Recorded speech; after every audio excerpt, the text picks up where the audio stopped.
Good evening, warm welcome to Prime Business with me, Pius Kojobaka. Tonight, Joy Business is learning that Ghana is likely to struggle to get debt cancellation from China due to how the Asian country handled similar requests from other African countries in the past. This is coming after a high-powered government delegation's visit to China for debt cancellation talks and reprofiling of Ghana's debt with the Asian country had been postponed to late March 2023. There is more in the following report. Finance Minister Ken Ofori-Atta should have led the delegation from this weekend to China. This was to help China join the creditors committee formed to agree on cancellation of Ghana's debt. However, due to the major Congress meeting by the Chinese government in early March this year, the Ghana team has decided to move the negotiations to the end of March 2023. This is to ensure that the engagements are not affected due to this major gathering by all government agencies in that country. Finance Minister Ken Ofori-Atta was moving to engage external creditors after concluding the domestic debt exchange program with local bondholders. Now reaching a deal with these creditors on plans to participate in the domestic debt exchange program should help Ghana in securing the IMF board approval for its economic program. However, some are worried that this engagement will be a tough one. This is because China doesn't normally cancel debts owed by countries, but rather prepared to review the payment terms when it comes to interest payments. Let's hear next from a financial policy analyst, Emmanuel Owusu, on this. China normally would not cancel debt. They would want to look at what other external bodies are probably looking at. So China would want to look at it on a case-by-case basis.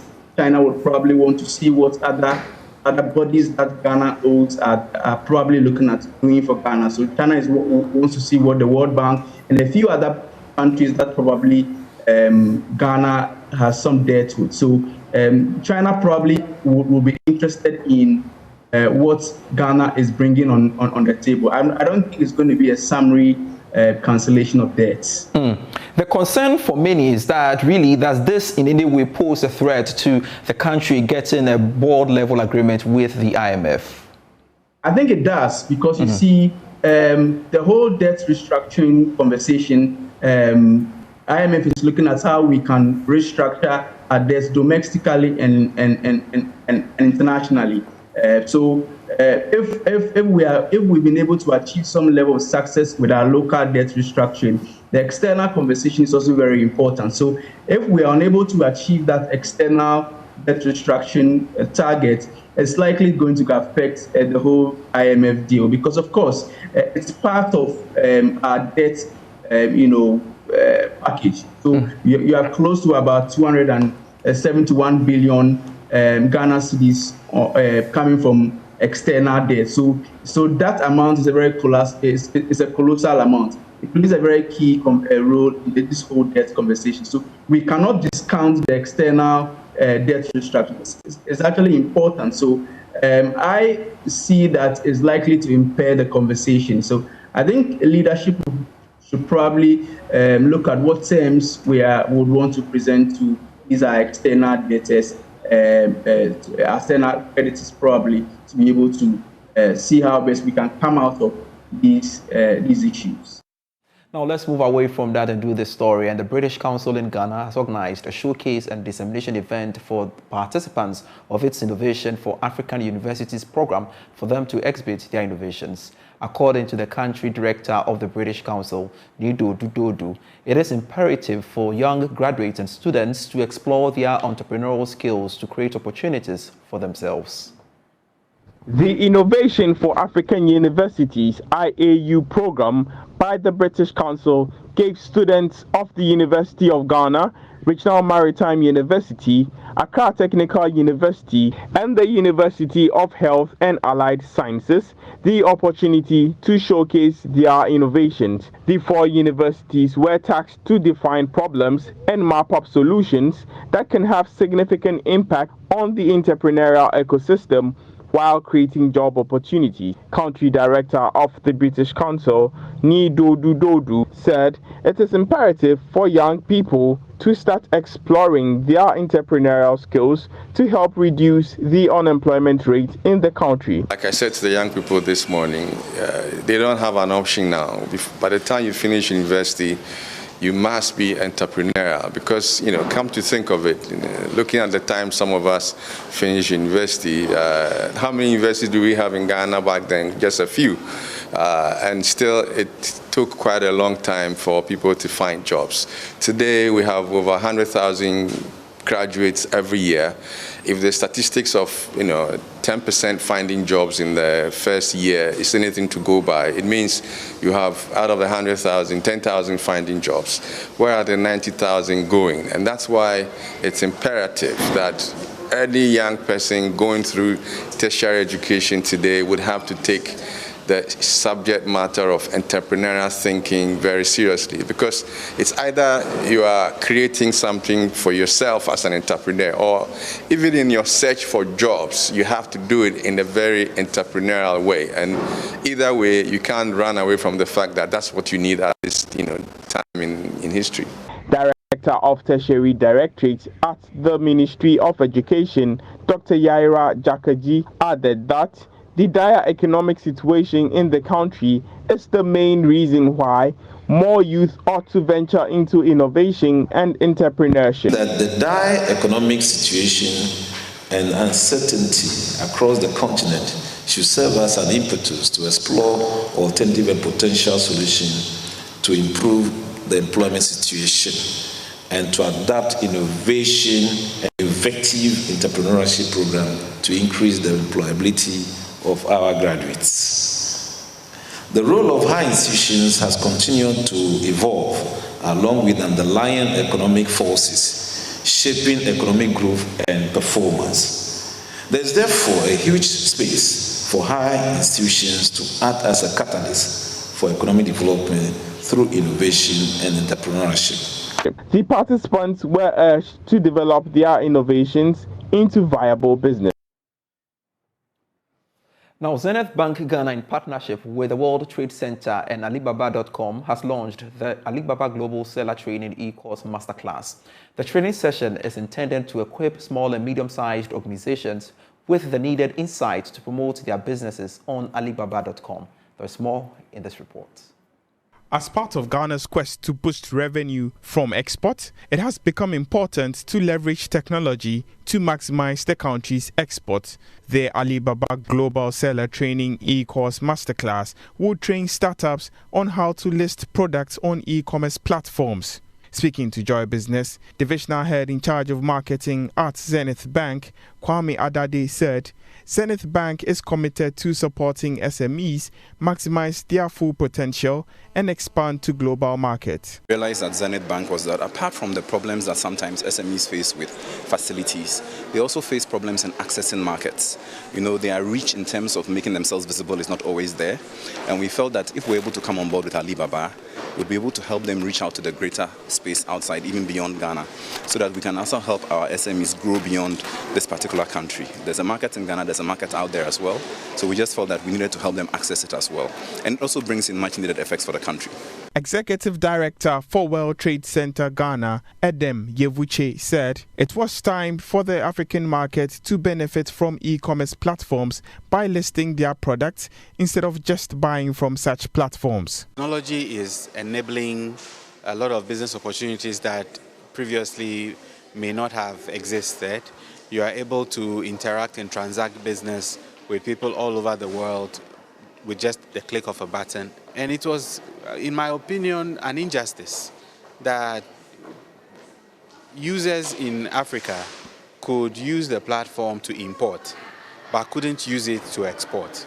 It has always been possible to import on Alibaba.com. It means you can spend your money there, but it was not possible to earn money there. And that is why when we started to engage with Alibaba, we committed a lot of resources and we leveraged our global network to put some pressure to ensure. And Alibaba was more than willing to come to the table to negotiate. Deputy Director of the Ghana Export Promotion Center, Abdallah Banda, advised SMEs to keep themselves abreast with required product standards to be able to access other markets. To go online, to have a presence, you need to streamline certain activities to be able to present. Your packaging should be nice, all right? You should have a good packaging and branding. And at GEPA, we have consistently tried to assist SMEs when it comes to packaging and labeling, when it comes to brand presence. We try as much as possible to assist them to be able to take advantage of our services. The training session, which will last until the 9th of March at the World Trade Center, Accra, will see various experts take participants through practical training sessions on listing a business online. Let's now go to the Ashanti region, where Societe Generale Ghana has launched a new loan product in Kumasi targeted at micro, small and medium enterprises. The SG Boafo loan product is aimed at providing over 600,000 cedis short to medium-term loan facilities without collateral. This product is expected to give a boost to businesses. There is more in this report. The current economic challenges are threatening the sustainability of local enterprises. A number of businesses are challenged in accessing capital from financial institutions. Deputy Head of Retail Business at Societe Generale Ghana, Ernest Sapon, says the introduction of the SG Boafo loan product is timely to support business owners. For our customers who are the small, medium-sized enterprises, what we call the SMEs, and we are availing loans with the working capital loan for up to 600,000 Ghana cedis, which we will give them up to a year to pay in equal installments. So this is a working capital loan that SG Ghana has packaged for our customers, those who run small businesses, which we usually refer to as the SMEs. The bank has assured its readiness to support the growth of businesses in the Ashanti region. This will include specialized product, credit facilities and advisory services. This working capital loan, there is no collateral requirement. All you have to do is to be an existing customer or a new customer. Once you open an account, you operate the account for a while. You can also support your account operations with your former bank statements for us to understand your cash flows, for us to know how your business has been run over the years. Mona Lisa Frempon reporting.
And next is stock market review.